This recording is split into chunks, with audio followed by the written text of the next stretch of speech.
Telugu students అందరికీ ఈరోజు NEET exam రాస్తున్న వారికి నేను మీ డాక్టర్ కేఏ పాల్ని. ఇప్పుడే నేను న్యూస్లో చూశాను, ఒక అమ్మాయి ఆత్మహత్య చేసుకుంది. ఎందుకంటే మరలా నేను ఎగ్జామ్ రాస్తే పాస్ అవుతానో లేనని. అది చాలా విచారం కాదా? ఇంకొకరికైతే నాగ్పూర్ స్టూడెంట్కి అబుదాబి దేశంలో ఎగ్జామ్ రాయమని నోటీస్ పంపించారట. ఇంకొకరికి పాకిస్తాన్లో. అందుకే ఈ ప్రధాననే ఎడ్యుకేషన్ మినిస్టర్ తక్షణమే రాజీనామా చేయాలి. బీజేపీ ఎమ్మెల్యేలు ఎంపీలు కూడా ప్రతిపక్షాలతో పాటు డిమాండ్ చేయాలి. చిన్న చిన్న నేరానికే రాజీనామా చేశారే. ఎన్ని వందల వేల మంది చనిపోతున్నారు, ఎన్ని లక్షల కోట్ల మందికి నష్టం జరుగుతుంది.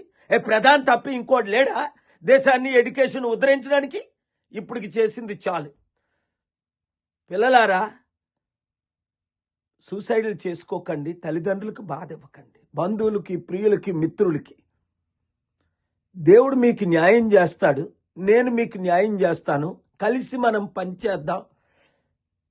మంచి ఫ్యూచర్ మీకు తప్పకుండా వస్తుంది. Sky is the limit. అనేక అవకాశాలు ఉన్నాయి. లేదు అనుకోండి, ఇంట్లో పని చేసుకోండి, ఇంకో పని చేసుకోండి, వ్యవసాయం చేసుకోండి, ప్లంబరో, కార్పెంటరో, మెకానిక్కో, డ్రైవరో, ఏయో 100 పనుల్లో ఒకటి. కానీ ఆత్మహత్య మీరు చేసుకుంటారు, కానీ నరకం మీ తల్లిదండ్రులకు, బంధువులకు, ప్రియులకు 30 నుంచి 50 సంవత్సరాలు నరకం ఇస్తారు. అది దేవునికి వ్యతిరేకమని, ఆత్మహత్య చేసుకున్న వారందరూ నరకానికి వెళ్తున్నారని దైవవాక్యం కూడా చెప్తుంది. కనుక మీడియా మిత్రులారా, ఈ వీడియో ప్రతి ఒక్కరికి చేరినంత వరకు ఈ వీడియోని షేర్ చేయండి. God bless you. Praying for you.